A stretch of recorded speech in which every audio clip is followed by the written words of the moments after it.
Good evening, everyone.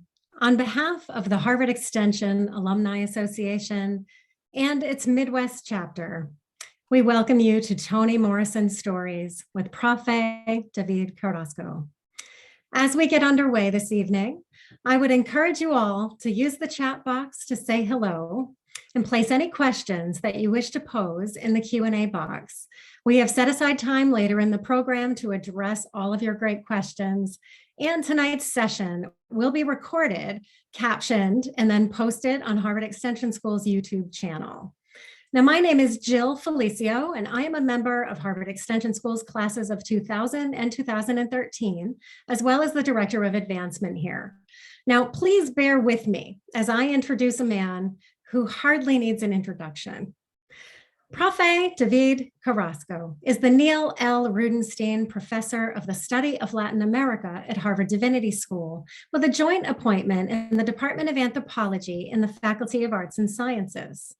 He is also a celebrated member of the Harvard Extension School faculty, having received the Petra T. Shattuck Excellence in Teaching Award in 2011.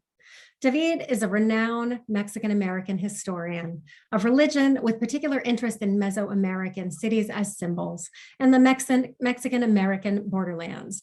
Now, exactly 1 year ago, we gathered virtually as Prof. shared the intimate history of how pandemics helped conquer Mexico 500 years ago. And we were deeply moved by his keynote to the graduates of the class of 2021 during last year's commencement.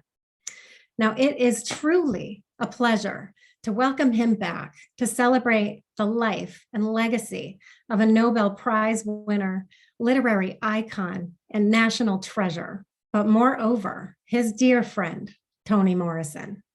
Davíd appears in the 2019 acclaimed documentary, Toni Morrison, The Pieces I Am, and wrote a profoundly beautiful eulogy after her passing in 2019. So we are so delighted to have this opportunity for this intimate look at their friendship. So please join me in warmly welcoming back Prof. Davíd Carrasco. So thank you very much, Jill, for this introduction, and for all of you who have tuned in to hear Toni Morrison Stories, which consist of 5 lessons from Toni Morrison. Speaking of lesson, I want to preface my comments for the Harvard alums and other people watching by adding to the introduction that I'm also the faculty fellow of the Harvard men's basketball team.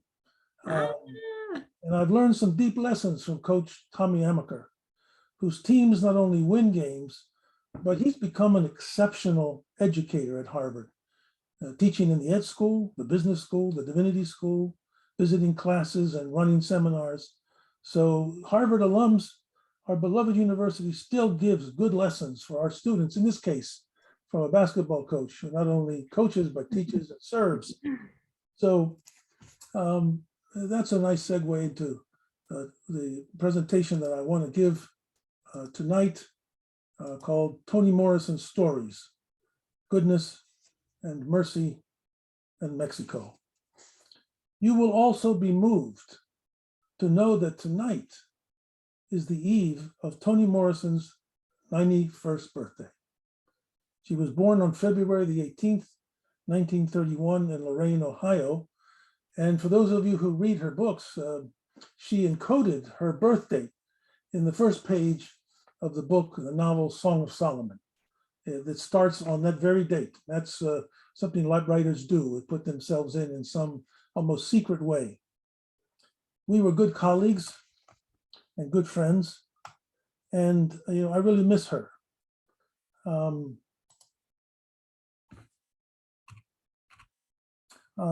as Jill said, I had a chance to be part of this terrific film made by Timothy Greenfield Sanders and edited by Johanna Gibbelhaus.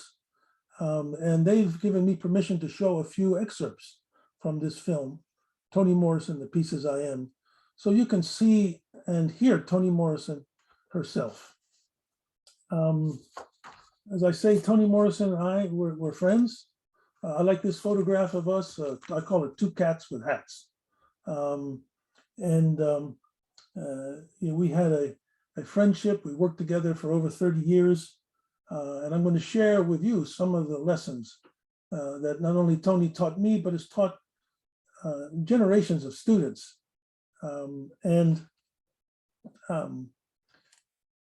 asked by people to talk about my work with Toni Morrison, I'd like to emphasize that Toni Morrison had many friends and colleagues all over the country and in other parts of the world. Once, when asked about Toni, I said, "Oh yes, I was invited to her birthday party." And wow, came the reply. "Who else was there?" I said, "Well, Oprah Winfrey was there." And people go, "Wow." And Angela Davis and Jesse Norman were there. And they say, "Super wow." But I have to add that at this birthday party, there were 299 other people who were at the party too. You see, Toni Morrison had many friends and colleagues. At that birthday party with over 300 other friends, I was seated across the table from Gloria Foster, who played the Oracle in the first two Matrix films, which also Cornel West was in. So Toni Morrison, I like to say, even had some science fiction friends. The first lesson that I like to share with people about this great writer is that Toni Morrison was the reader who wrote. As a visiting professor in the religion department at Princeton University in 1990, a colleague told me that Toni Morrison taught a lecture course. 2 weeks into the semester, I went to the departmental office to see if I could gain entrance into this course. Would it be possible for me to sit in? And the course was called African Americans and the Literary Imagination. The secretary said that Professor Morrison would have to personally give me permission, but the mood and message was that visitors were not so welcome in the course. 20 minutes later, Toni Morrison came walking down the hall. I got up my courage, I went over and I introduced myself. And she said, "They called me and said a tall, dark man was waiting for me." I muttered, I got my courage up and I asked if I could sit in on her lecture. And she said simply, "I don't think so. If I let you in, then you'll be up there in the back of my mind during the lecture." I don't know how I recovered so quickly from this rejection, but I said, "I promise to be a friendly presence in the back of your mind." And she looked at me with surprise and said, "Well, since you promise, I'll let you in." The lecture was on the novel Moby Dick and the ways that African Americans appear in our national literature and sometimes ignite an evil brew in the pens of white authors and the minds of white readers. The evil brew is then projected onto Black people or Black characters. In Moby Dick, it was the tattooed Polynesian harpooner, Queequeg. And these people are then debased for the social and sexual danger they come to represent in the white gaze, said Morrison. When Morrison used phrases like the corners of consciousness and entering into what I was estranged from, I felt a stirring of memories from my life as a Mexican American who grew up and was influenced by many Black people in Washington, D.C. When Morrison traced the, quote, wanton, elaborate strategies to erase, end of quote, and repress Africanist presence in American literature and the works of certain Latin American writers, and a specific French feminist, Marie Cardinal, came to my mind. It was as though I felt a tissue of a profound meaning was growing between me and Morrison up in the front of the course, me sitting in the back with the students. After the lecture, I joined an entourage of graduates, assistants, and admirers, walking with Morrison back to her office. Morrison asked me, "How'd you like the lecture?" I said, "Your lecture reminded me of an autobiographical novel named The Words to Say It by Marie Cardinal." Morrison stopped in her tracks, looked at me, and said, "Now that's remarkable, because this entire series of lectures that I'm giving is based in part on my reading of that very book. I'd like you to come see me in my office soon. Please make an appointment. Morrison's lectures that semester became her book of literary criticism, Playing in the Dark, Whiteness and the Literary Imagination. The 8-page preface tells us how her reading of Marie Cardinal's account of her descent into madness and a 7-year psychoanalysis helped Morrison identify the stages of her interest in exploring the racial unconsciousness in American thought and literature, and especially in the writings of Herman Melville, Edgar Allan Poe, Ernest Hemingway, and Willa Cather. But here's the lesson for us. Toni Morrison was a reader long before she became a writer, and during all the years in which she was a writer. She read social history, art history, the literary method, political history, the history of religion, anthropology, and feminism. Morrison learned to read when she was a child of 3. And here's her slide, has an image of her, and her name was really Chloe. Her name was Chloe, was her first name. She learned to read when she was 3, and she worked as a cataloger in the local library as a teenager until she went away to college at Howard University. She spent decades reading and teaching and writing on college campuses. She was a book editor long before she wrote a novel. She was a book editor at Random House for 10 years and played a powerful role in bringing African and African-American literature into print. I like this picture of Toni because this is the Toni, I knew this Toni, this attractive, strong-looking Toni, looking at you kind of almost out of the corner of her eyes, sending a message, but also observing you. And she played a powerful role in bringing African and African-American literature into print. Her multidisciplinary reading meant she was never a static author, never writing a slight variation on the same theme again and again. We read Toni Morrison's appeal to us to read more widely and deeply in her 1991 essay, Black Matters. And what she urged the readers to do was to develop a theory of literature that truly accommodates Afro-American literature. And I really like this phrase, one that is based on the culture, its history, and the artistic strategies the works employ to negotiate the world it inhabits. So Toni Morrison, you see, was not just a great writer of novels, she was also a great reader, and she was interested in promoting among all students, but certainly African-American people, that they should take on theory, and they should develop this theory based upon the lives and the living experiences of African Americans.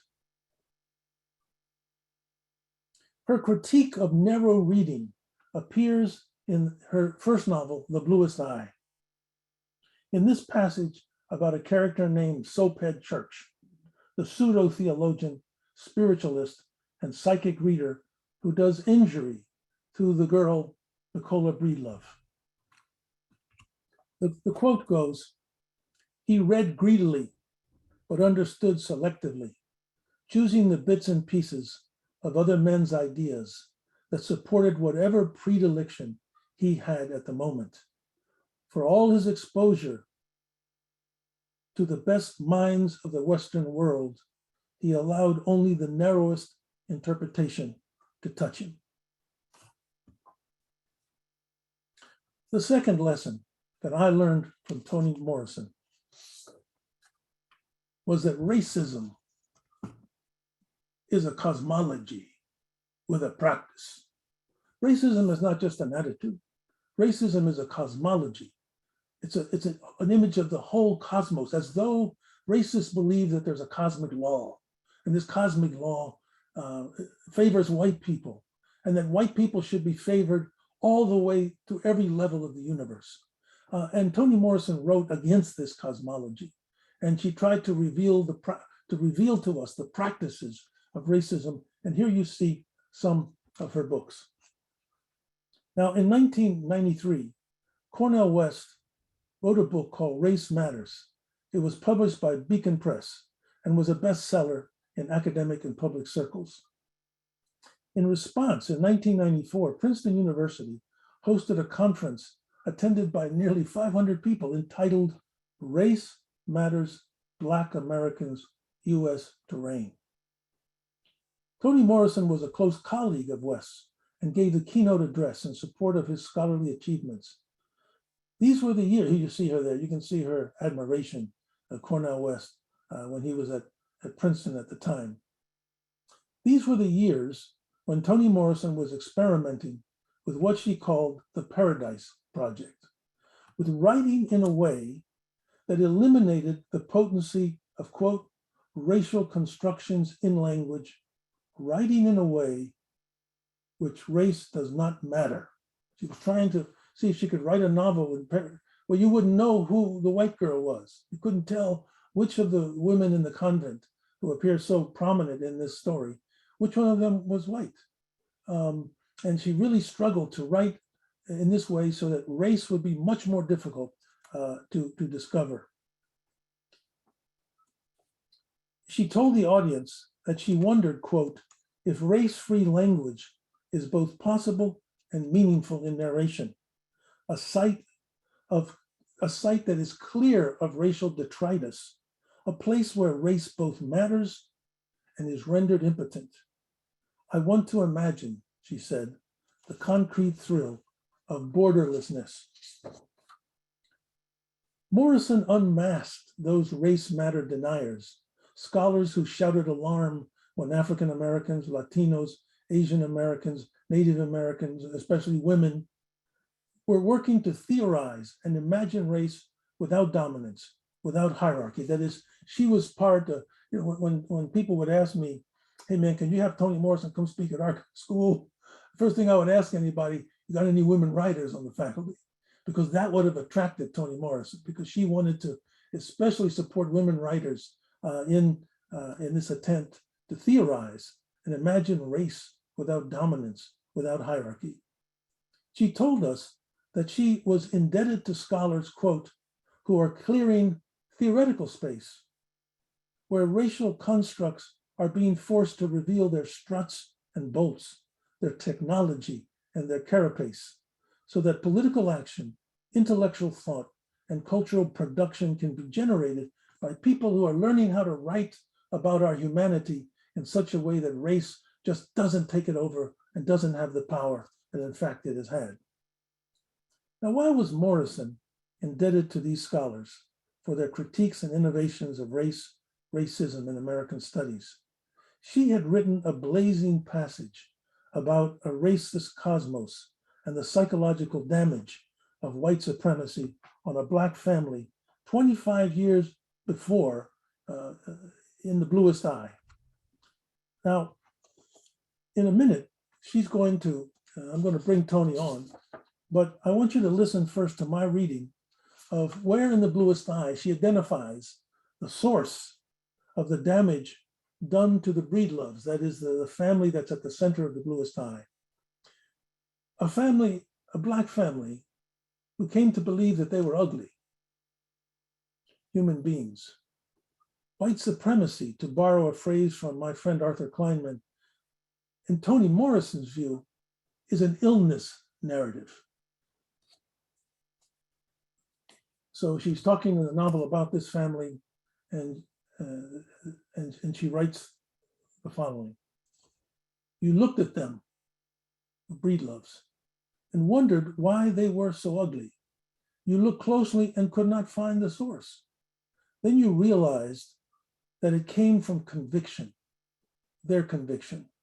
It was as though some mysterious, all-knowing master had given each one a cloak of ugliness to wear, and they had accepted it without question. The master had said, "You're ugly people." They looked about themselves and saw nothing to contradict the statement. They saw, in fact, support for it, leaning at them from every billboard, every movie, every glance. Yes, they had said, "You're right." And they took the ugliness in their hands, threw it as a mantle over them, went about the world with it. And here's the lesson. Racism is a cosmology, a binding conviction, a total worldview programmed through practices.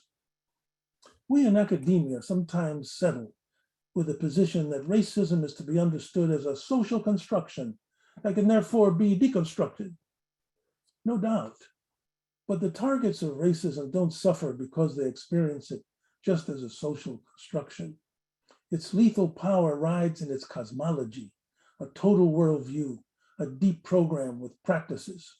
White supremacy is made up of creation myths, rigid social hierarchies, and manifest destinies. We who suffer racism undergo it as a total aggression. Take the Mexicans and Mexican Americans murdered in El Paso 2 years ago and whose families were shattered. They know the barrage of bullets is rooted in the creation story known through its code words. Mexicans are bandits, rapists, murderers. They hear their social location as one of displacement. Go back to where you came from. I heard this often as a child, growing up in Washington, D.C. Racism has its manifest destinies. Make America white again. Morrison showed how white supremacy could permeate every level of reality. And for some, despite the spiritual fight back, it's too late. Or as she wrote at the end of The Bluest Eye, for one and some, quote, it's too late, at least on the edge of my town, among the garbage and the sunflowers of my town. It's much, much, much too late. But Morrison never stopped there and reverses the location of the damage, for she had learned the lesson that the history of white supremacy also damaged white people and the experiment of democracy itself to the core. Here's a film clip from Toni Morrison, The Pieces I Am, showing Morrison's views on why race matters as a social construction and cosmology, to be unmasked, confronted, and unimagined. And note toward the last part of this clip from the film, how she's been interviewed by Charlie Rose. And Charlie Rose asks the wrong question, and Toni Morrison takes him down. So let's take a look at this clip so you can hear Toni Morrison in action.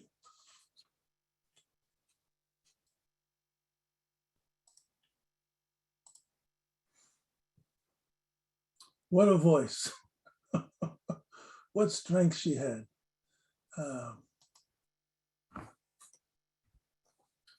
Lesson number 3. Morrison's imagination was open to crossing borders. She says, when I read 100 Years of Solitude by the Colombian novelist Gabriel Garcia Marquez, I became aware of freedom in writing. Reading Garcia Marquez unlocked something important for me, freed me up in my writing. In 1995, I invited Toni Morrison to Mexico City with 2 goals in mind. First, to be with her in a different racialized society, the society of Mexico, one in which race mixtures and powerful hierarchies were the cosmology and everyday reality of Mexicans.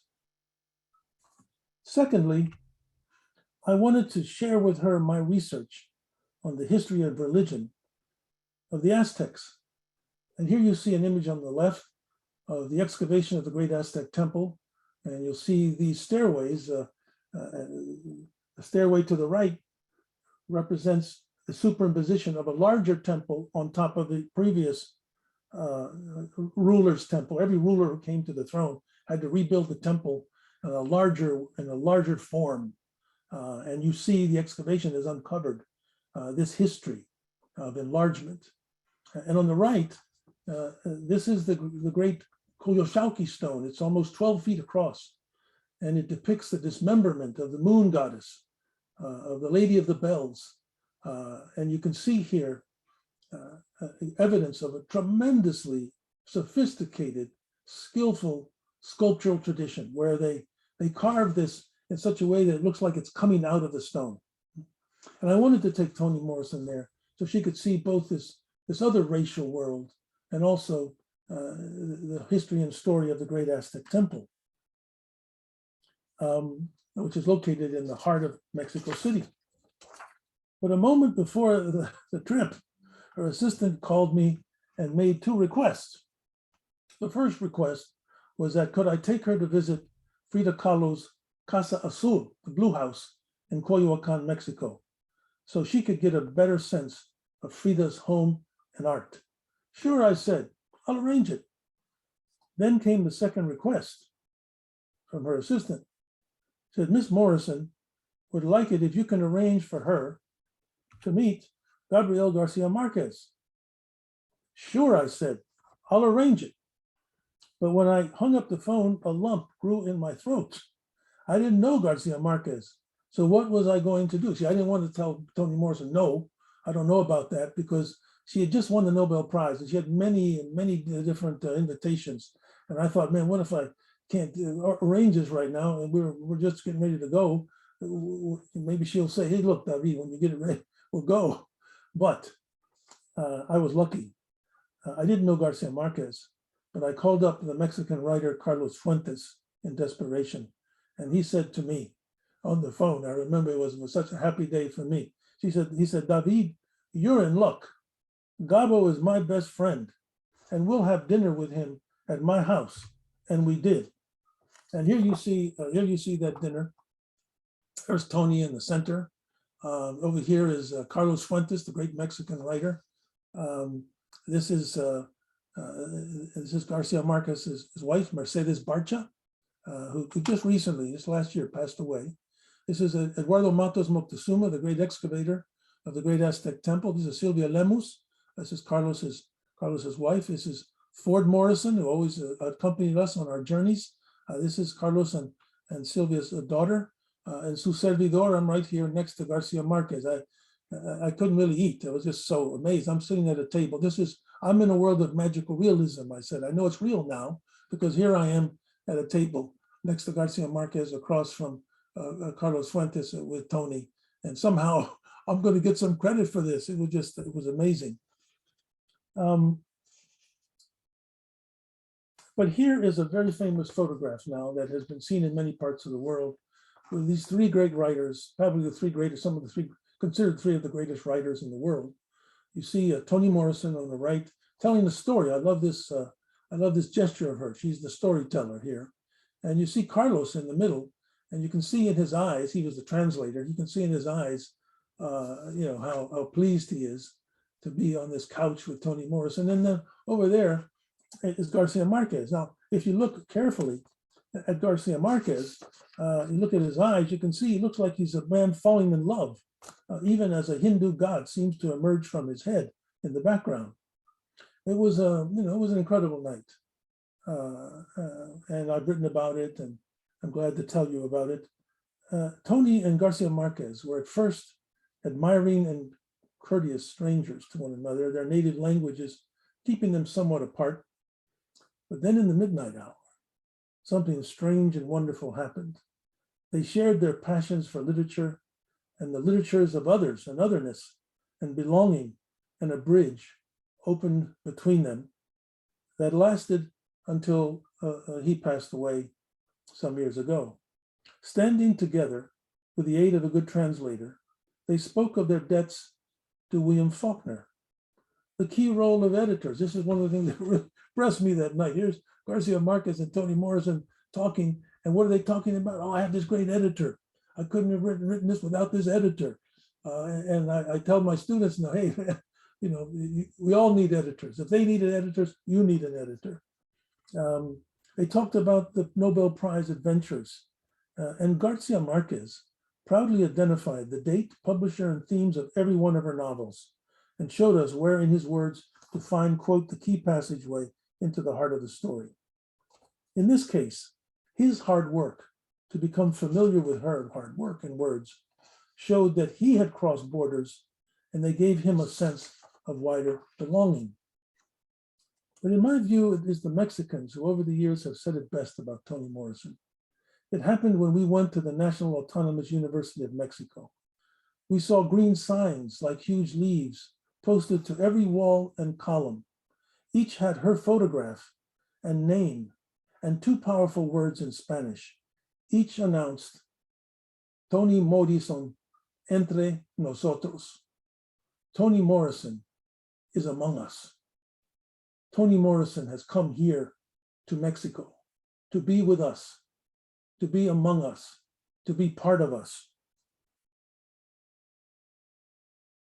It showed their awareness of Morrison's greatness and a gratitude that she had come to be in their presence in the national school and close to them. We went to Frida's Blue House and then the great Aztec temple, where she saw. So here is, I love this photograph of Toni. This is taken in the garden of Diego Rivera and Frida Kahlo at the Blue House. And she's walking through what looks almost like a jungle. And you see her gazing. One of the things about Toni Morrison that really impressed me on every one of our trips is Toni Morrison was very observant. And when you stopped, you were with her in a museum and looked at paintings, or in this case, she would suddenly put on a gaze and look at things. And it was almost like there was like a power that would come out of her and then keep kind of step back and not get in the way of her looking and taking in what was in the world around her. And I see that in this photograph taken by a Mexican photographer. But I took her to the Great Temple and she got a chance to see the Coyolxauhqui stone. And I told her the story of how this goddess was involved in a battle with a sun god and lost in this battle. And she was dismembered. You can see how her head and her arms, her legs have all been dismembered from her torso. This divinity. There's a lot of other symbolism here. I told Toni the story, and when I took her to see this stone, I remember she looked at it very quietly for about a minute, and then she said something that always impressed me. I like to tell this story. She said, "There she is, Miss America." And having traveled with her in Mexico, I understood this phrase, "There she is, Miss America," to have two meanings. On the one hand, this is the bluest eye. This is the way women suffer and become dismembered by the Miss America contest and all of these pressures put on women to look impossible, like some of these models and so forth. And there she was, Miss America, dismembered by the male gaze in a sense. But the other meaning for me was that in traveling in Mexico, Toni was saying, the Americas also started here in Mexico. It didn't just start up there at Plymouth Rock. It didn't just start over there in Virginia. It started also in Mexico.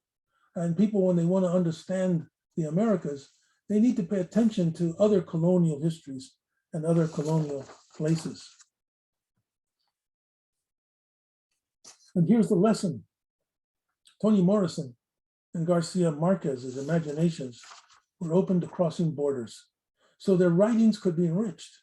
She drew inspiration and content from reading a Latin American writer with another cosmology, a Latinx story, whose words, quote, "unlocked something important for me, freed me up in my writing."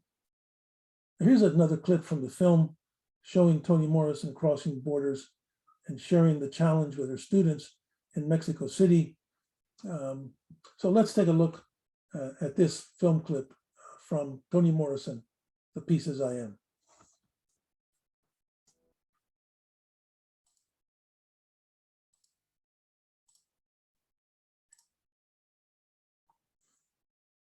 That was Farrah Griffin talking about the intergalactic Toni Morrison, a wonderful scholar at Columbia University, just came out with a wonderful book about reading African-American literature and how it has affected not only her identity, but her whole career and life. A wonderful colleague. And I hope many of you will have a chance to see the whole film.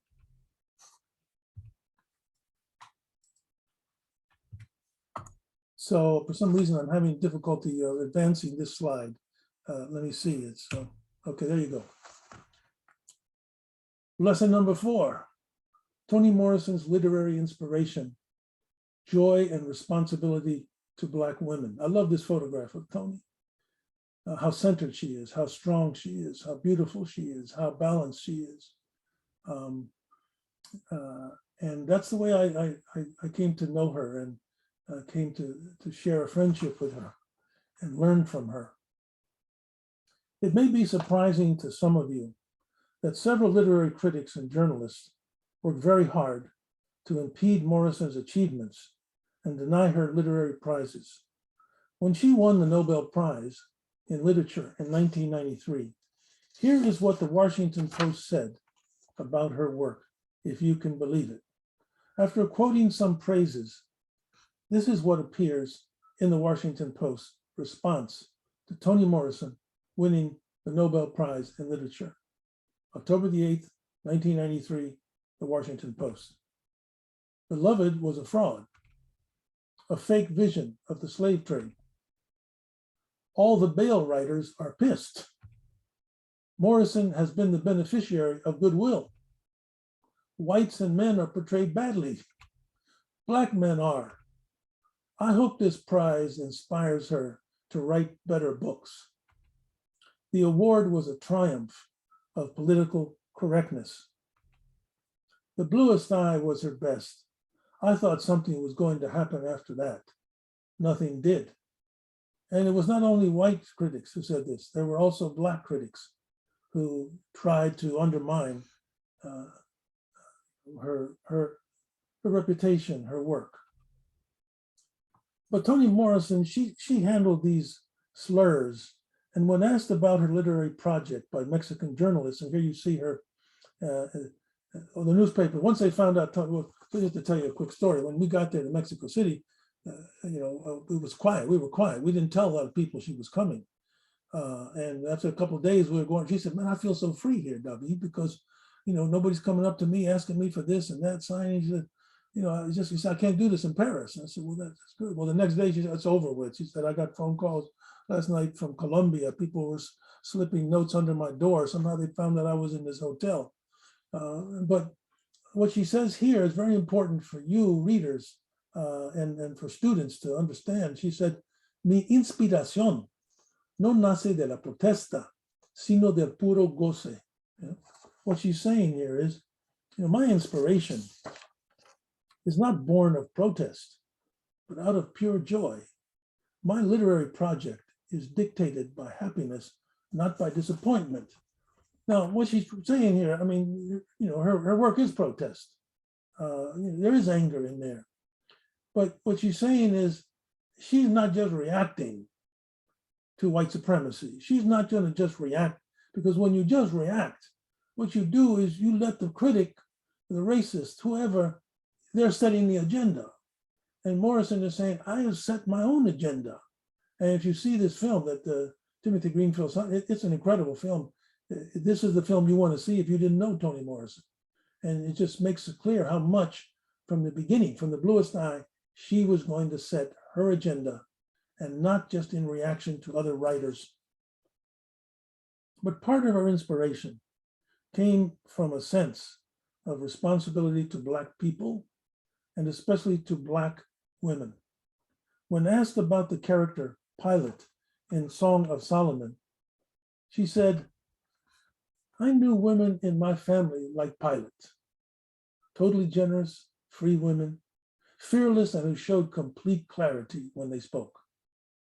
They had this intimate relationship with God and death and all sorts of things that strike fear in the modern heart. They had a language for it, these women. They had, I don't know, a blessedness. It's to those women that I feel an enormous responsibility. Here's the lesson, and I share this with my students all the time.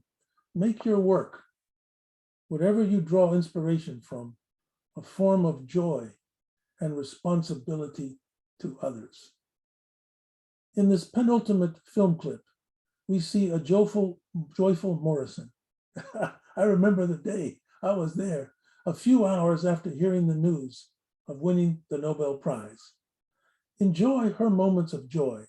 And you'll also be able to enjoy some of her moments of joy in Stockholm. Witness her friend, the comedian and writer Fran Lebowitz, tell about the girls with Toni in Stockholm. Let's play this clip of Toni. The first thing you see is a photograph of her, and then when it rolls, she's in her office because the word has just come in that morning that she's won the Nobel Prize in literature. And I love what she says about who she shares.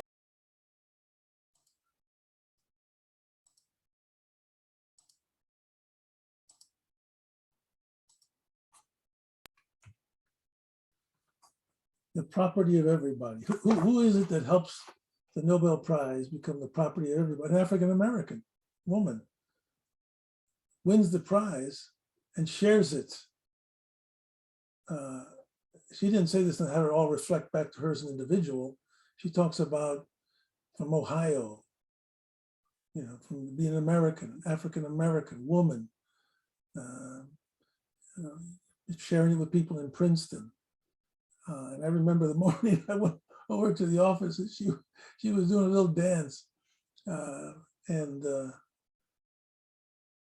Lesson number 5, have goodness and mercy in what you do. She gave the Ingersoll lecture at Harvard in 2012. And she had this phrase in it: evil has a blockbuster audience. Goodness lurks backstage. Evil has vivid speech. Goodness bites its tongue.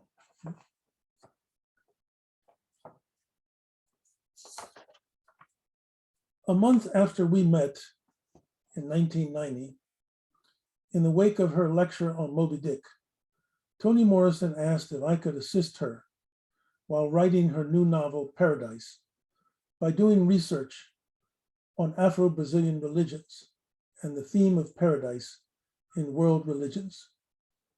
Of course, I accepted, and 2 weeks later, we met to discuss the mixtures and shared languages of Candomblé and Umbanda. And out of this exchange came, let's see, how many years was it? Almost 30-year conversation about the religious dimensions in her novels. When I told her one day I saw 2 religious patterns in her work, and at that time, not a lot of people were talking about the religious Toni Morrison. It was about race. But if you read the novels, it's also about religion and the way in which people who have been raced use religion as a way of fighting back and finding their way to connections that can protect them, can heal them, can inspire them.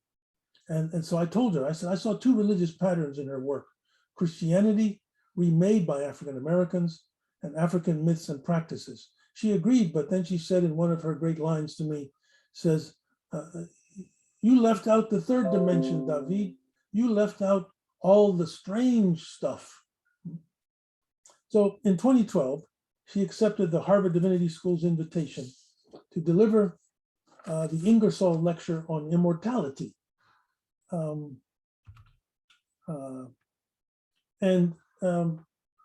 One of the things she says in the lecture was that expressions of goodness are never trivial or incidental in my writing.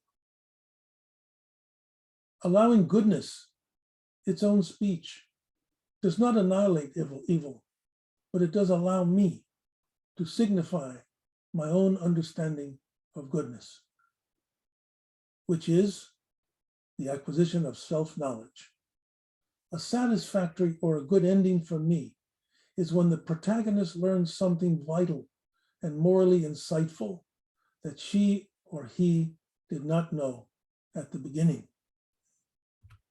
And here's a wonderful photograph of Toni on the stage in Saunders Theater at Harvard, giving that lecture where she began to talk about goodness and the literary imagination.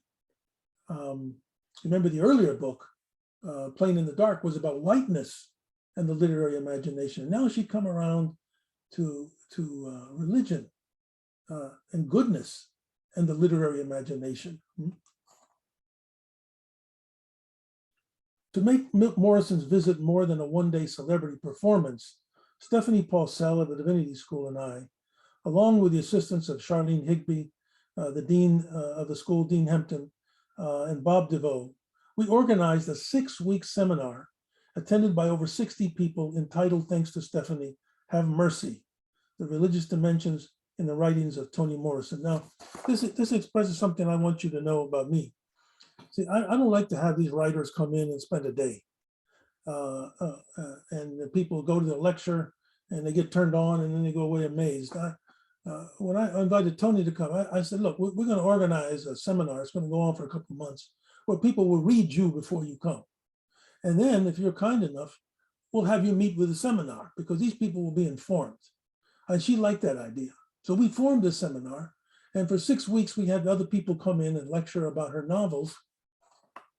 We had presentations by Jonathan Walton, Charles Long, our PhD students at the time, Mara Willard, Jocelyn Luckett, Jay Williams.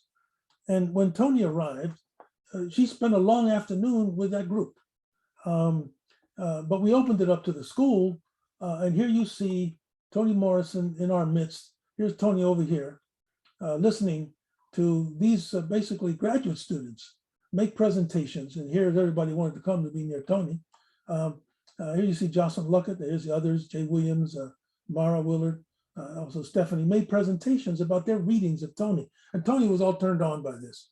She wanted to be with these students, you see, because she spent so many years of her career in life with students. And our student participants got to spend some time with her. I love this photograph of Toni with some of the students who had been part of the seminar during that time. Out of this came a book that we did. It's right up here behind me on the shelf, right over here, yeah. It's called Toni Morrison, Goodness and the Literary Imagination. And I just was informed by University of Virginia that this month, it's one of the highlighted books at the University of Virginia during African American History Month. And there's that wonderful picture of Toni. And what she said also impressed me. She said, I've never been interested or impressed by evil itself, but I've been confounded by how attractive it is to others. I'm stunned by the attention given to every whisper and shout, which is not to deny the existence and ravage, nor to suggest evil does not demand confrontation, but simply to wonder why it is so worshipped, especially in literature. Is it its theatricality, its costume, its blood spray, the emotional satisfaction that comes with its investigation more than with its collapse? Evil has a blockbuster audience. Goodness lurks backstage. Evil has a vivid speech. Goodness bites its tongue. And here's the final lesson in her words. Here's a final lesson in her words. Expressions of goodness are never trivial or incidental in my writing. Repeating this for you again. Allowing goodness its own speech does not annihilate evil, but it does allow me to signify my own understanding of goodness, the acquisition of self-knowledge. A satisfactory or good ending for me is when the protagonist learns something vital and morally insightful that she or he did not know at the beginning. And in this final clip, I want you to hear her speak the lesson in the final scene of the film. Toni Morrison, The Pieces I Am. It's perfect for us to see this on the eve of her birthday. And in this, you'll see Sonia Sanchez, poet of the Black Arts movement, called Toni the Blessed One. You'll notice views of Toni's home on the Hudson River, where I went a number of times to talk with her and to interview her. Toni's voice dresses us in silk with a Toni Morrison story and a hand gesture that can be seen of her as saying goodbye.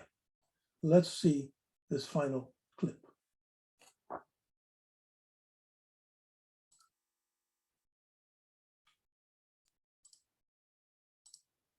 I just have one more slide I want to share.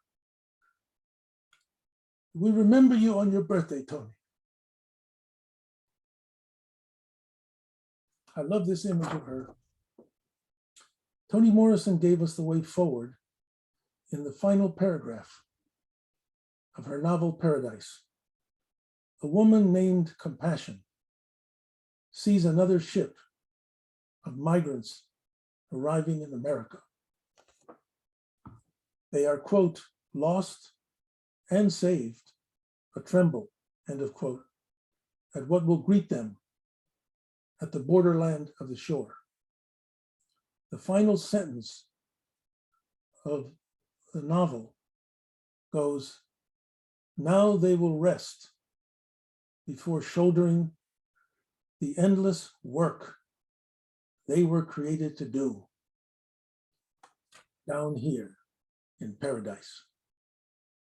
So thank you very much for attending this reflection, this reminiscence of Toni Morrison. And I think we have time for some Q&A. I'm glad to hear either your reflections or questions that you might have. Thank you very much. Wow, Davíd, that was so beautiful. And my gosh, I mean, she radiates that white light. And this was just such a pleasure and an honor to see. And thank you for sharing such intimate memories. We have a question in chat that I'm sure everyone was thinking, but what is it like for you to read her words and her ideas and present them, even though she's not physically with us? I mean, it must be such an emotional thing for you. Well, you can see there at the end, yeah, it is. You know, I went to her funeral. It was a funeral at the church where, very close to where she lives. And, you know, I think that sort of by invitation. And I was glad for that. I was glad for that because it helped me realize that in body she's gone, but in spirit, I think she's growing in many ways. And I just am very fortunate. I mean, you know, somehow I piqued her interest, and she was so generous with me, as she was with so many people. I mean, Toni was tough, she was strong, she was deep, but she was really generous with so many people and with me. And so I'm just glad to have a chance. And I want to thank the Extension School for giving me a chance to share this about Toni. But again, remember, she had many friends. I was just one among many, and very fortunate to be so. Well, I can't tell you how much we appreciate you sharing this, because it's a side of her that we don't get to see, and it's really quite a privilege.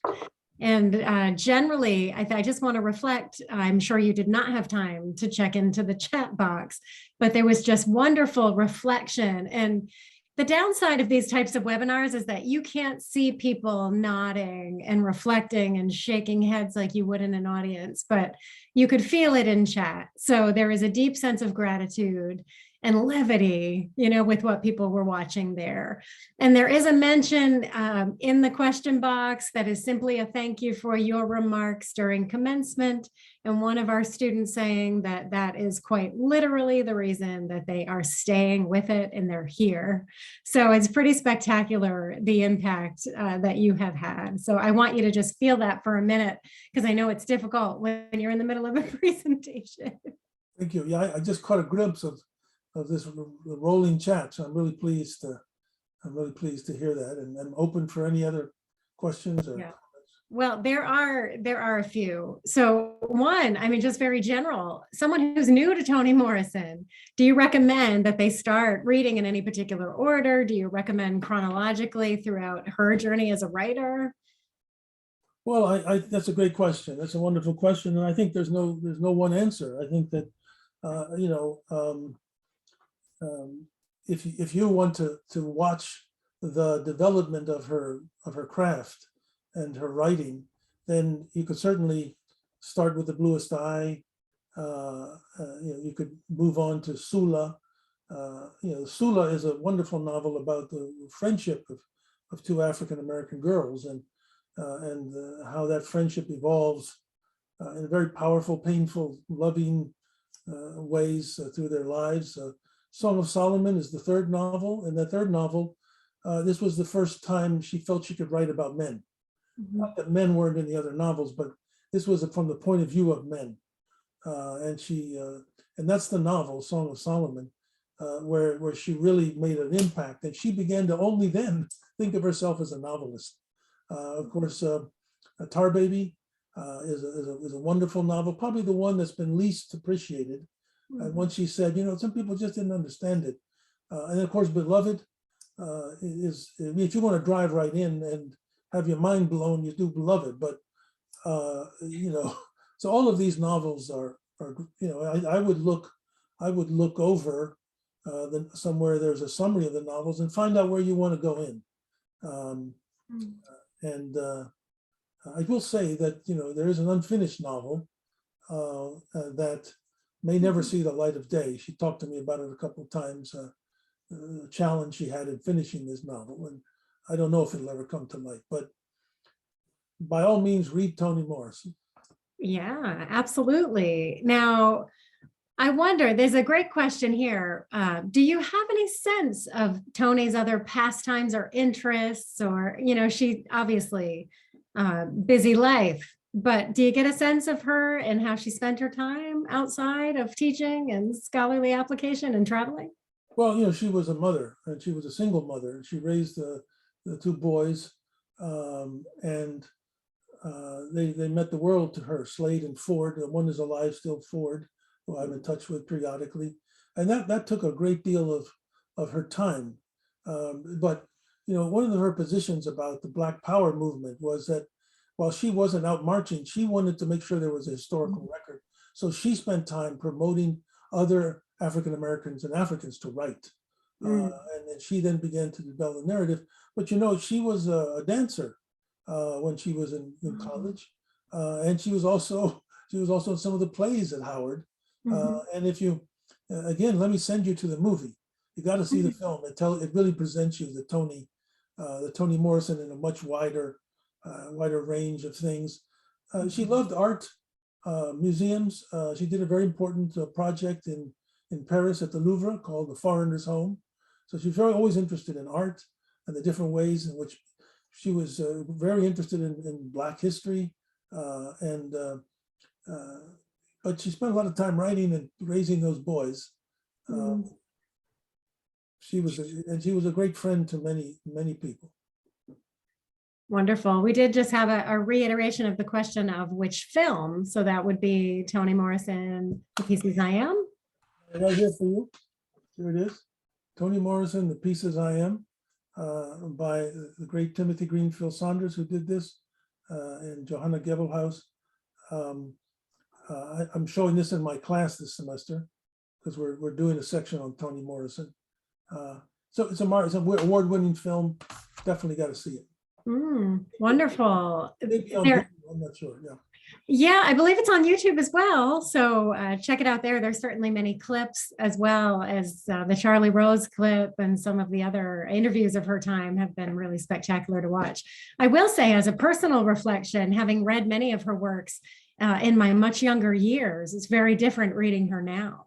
And I would recommend that people be required to read these things at various points of life, because life experience brings a whole new understanding. So it's really been a joy to rediscover, and my goodness. Yeah, you got to read and reread them, and right. Yeah, I mean, in my class, we're teaching the novel Home. It's a smaller novel, and it's a great family story, and it's also shows the wisdom of African American women in using, their healing abilities. Very powerful knowledge among these African American women, who you can tell from my presentation. Down with them all the way. Absolutely. That's fantastic. Another question references fellow Harvard professor Edward O. Wilson, who I'm going to read it verbatim because it's really well stated, argued a new vision of human nature in sociobiology, whereof he warned against the decline of ecosystems in a way that might have made Toni's cosmology uncomfortable. So like Toni, he agreed that the concept of an all-powerful creator, but different intellectual theory. Are you familiar with that at all? I'm addressing that very specifically. Well, this is a very important question that comes up in my course called the Religious Dimensions in Human Experience. And so you have the sociobiologists and the sociologists who really want to focus on the social construction of the world, or the sociobiological construction of the world. And I think Toni would say that's very important, but it's not sufficient. And that if you look at the lives of African Americans or Latin Americans or women, sociobiology is very important. But if you take the experiences and the claims of these people, you can't just stop at social constructions. You can't just say, well, God has been made up by these people, because that's not the way they experience it. That's not what they know. Jesus is on the telephone, he's a friend, and there's all kinds of access to this. But she would have certainly liked to read Wilson and to get the, what Toni said to me, she says, you know why I like being at the university? Because the thinking is so critical. The thinking is so critical, and people really trying to get down to these things. And someone like Wilson would have been very important to know, because of his great array of writings and his insights into sociobiology, which I think Toni would have embraced. But it's not sufficient. There's always something more that you also have to look at. Yeah, I think it's really interesting too, just kind of thinking about the time frame in which she wrote these books and all that was happening in society through the decades, and her articulating 4 centuries of history throughout the scope of her writing, and just incredible depth. But I think what is so special in my reading is just that diving into feeling, and that human, that raising that hand, and the human side, and the magical aspect of life. It was just so beautiful in those writings. Oh no, that's true. And I think you said it very well. The way that film ends is really very touching to me. And you can see that at that age, she was feeling very, very, very good about what she had done. And I had a chance to visit her at the house a couple of times. And once I said, hey, can I go out and walk on the dock? He said, yeah, go out there to the dock and sit out there and think about it. So yeah, Toni, she's alive still in very many ways. And I think right here in Boston right now, there's a play. I think at the Huntington, The Bluest Eye is being presented. Oh, fabulous. And I think people got to go. Yeah, to that note, do you see any scholars who are following in her footsteps, or is there a next Toni Morrison on the horizon, as far as you can tell? I haven't seen him. Could there ever be another? Well, there certainly will be other great writers, but we don't need another one right now. We got Toni. Yes. I mean, the Black community is producing such great critical cultural productions. My teacher, Charles Long, African American, used to say, the problem is that the white people didn't want Black people to be able to compete. They didn't want them to compete. Well, now that competition is all around. And so, and that's one of the things Toni was trying to do, giving people space to compete and to express themselves. And right. I mean, I'm sure there's some very fine novelists and writers and critics who are producing wonderful work. There will be other people that line up along Garcia Marquez and Toni Morrison and Carlos Fuentes and Isabel Allende and Elena Poniatowska and these great writers. That's great. I mean, we send follow-up after these events. So a reading list or any suggested authors that you would recommend, we're happy to put in that list, I think. Just fantastic. There is a really simple question, but yeah, curious. Since Toni is not her given name, do you know why Toni for short? Sure, yeah. Her name was Chloe Wooford, but none of us were allowed to say that around her. None of us could say that. Toni comes from Anthony, which was her saint. When she became 12 years old, she converted and became a Catholic. And Saint Anthony was her was a saint, and so later she liked that. Something Mexicans do; they often take their names from these saints. But then she married. Her name was Wooford, but then she married an architect from Jamaica named Morrison. And she liked that combination, Toni Morrison. So that's where it comes from, at least in terms of my knowledge. I think the only person that could call her Chloe was Ruth Simmons, her great friend, now the president of Prairie View University in Texas. That's awesome. I'm very proud to say my former boss. So I have a very soft spot for Ruth, who's quite the dynamic, inspirational, awe-inspiring leader. One of my claims to fame, she hired Toni Morrison and she hired me at Princeton. So there you go. Right. Oh, say no more. Now, I think we've gotten through most of the questions, although they seem to keep popping in every time I refresh. There's a little bit more of a notation on cosmology. How do you approach or sensitize her cosmology, which does not adhere to the restraints of traditional cosmology?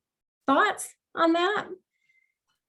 What was the first part? How do you approach or sensitize her cosmology when it doesn't adhere to the restrictions of traditional cosmology? Well, so that's a great question because, there's an official story. And Toni Morrison always said, look, there's an official story. And then, there's this story that's in the newspapers.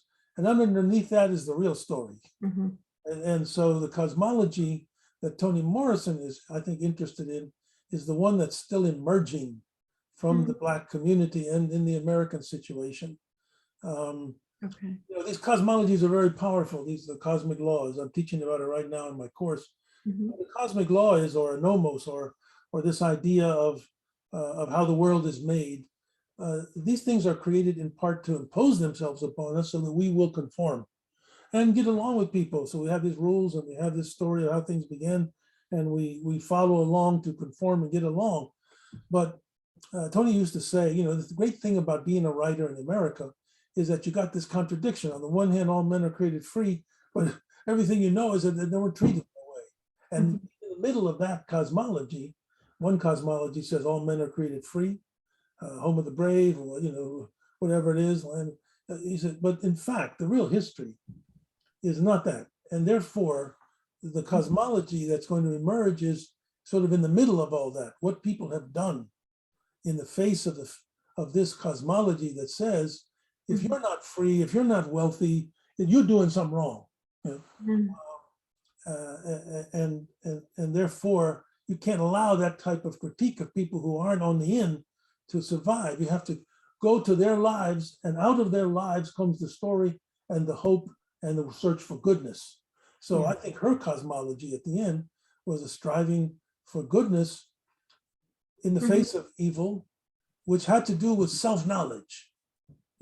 Knowledge that's in your body and comes to you not from some evil genius outside of you.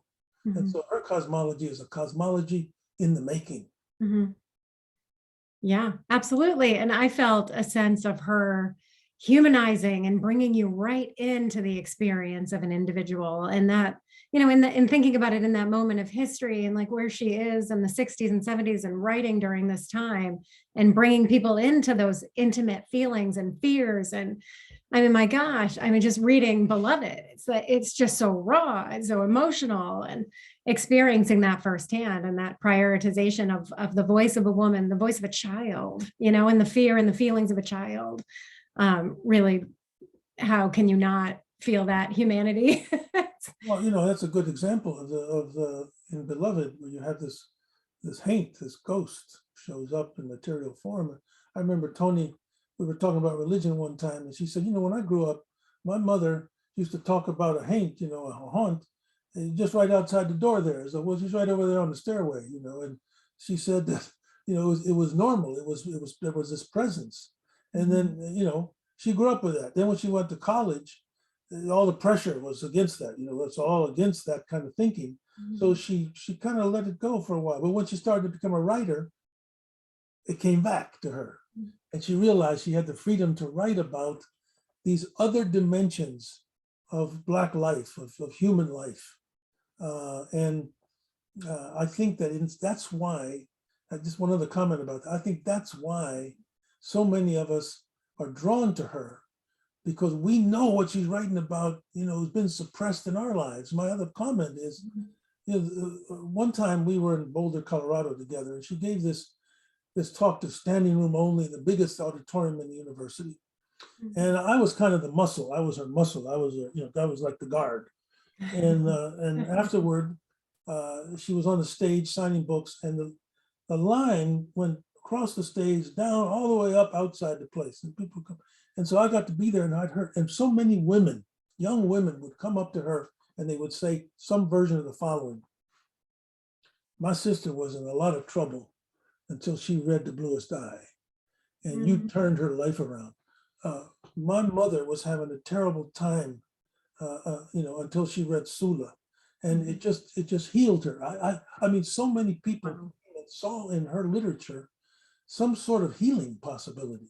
And I heard this and I saw it. I realized, man, this is how people are relating to her language, what I call the Emancipation Proclamation of the English language.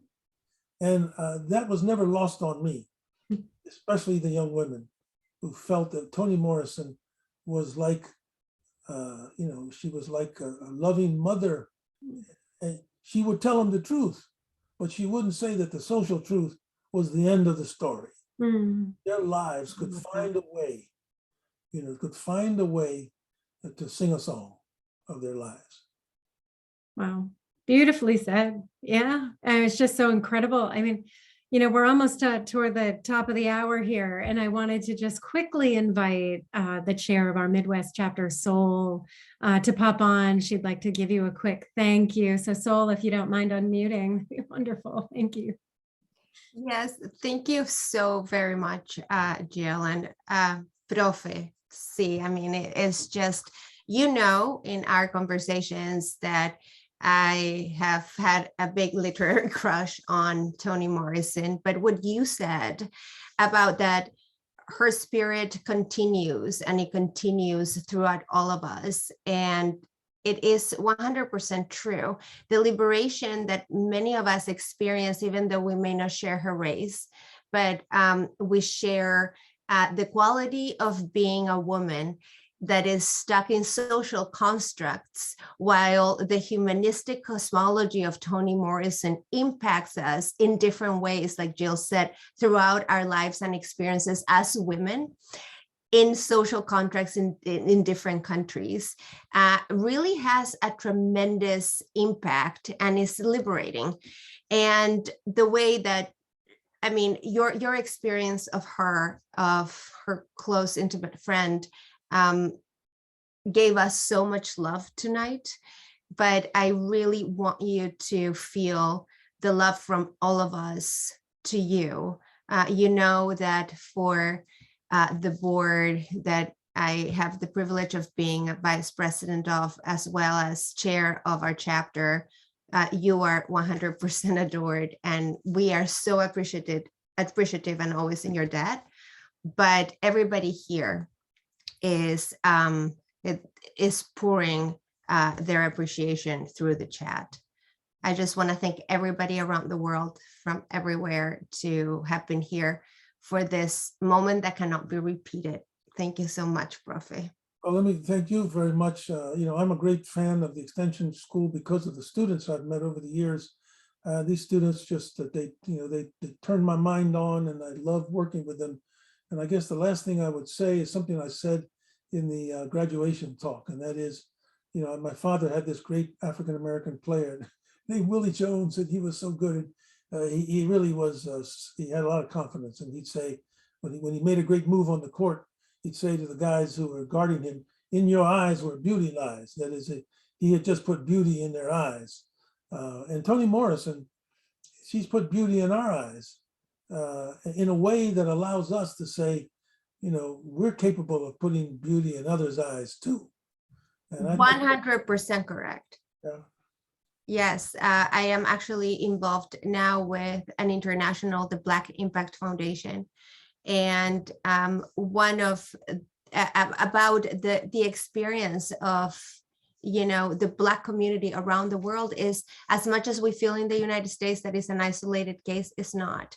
And Toni Morrison, in the way of her progression, but this humanistic cosmology that she liberates from us, it expresses a lot of these different characteristics in identity that have been suppressed, in not just in certain communities, but also in parts of the social construction.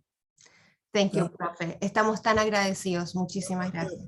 El gusto es mío, mucho gusto, and I want to thank all of you, and also Michael, Svetlana, certainly Veronica, Jill, and yourself, Sol, everybody, Elizabeth, for Chrissy, for bringing me on. It's always great to be here, and thank you very much. Oh, thank you. You are a gift to our division and our school, and we cannot thank you enough. You are such a wonderful advocate for everything that our division stands for, and all of our hardworking students and alumni who know how priceless this experience was. So I will thank you again for your articulate and inspirational speech during commencement, but also for your hearkening back to Tommy Amaker, because I did not realize that you were so involved with basketball, and I go to practically every game and adore that man. So thank you for sharing that. I'm the faculty. He's a great teacher. He deserves more That's credit. incredible. He deserves more credit, actually, as an educator. He should have a professorial position somehow. They should make one for him, because he's doing it. He's already doing it, and I'm inspired by him, and we're friends as well. So. Oh, wonderful. I mean, we are so blessed to have him and Kathy Delaney Smith on the women's side, just spectacular giants of mentors. And the women are cutting the rug this semester. My God. Yeah, just incredible. So thank you for that. Thank you for a wonderful, wonderful hour, and for being so candid with your memories. And I hope, we'll see you again soon in person. And you be well in the meantime, and everyone who joined us, thank you. Please do come back and take good care. Good night, David. Good night. Thank you.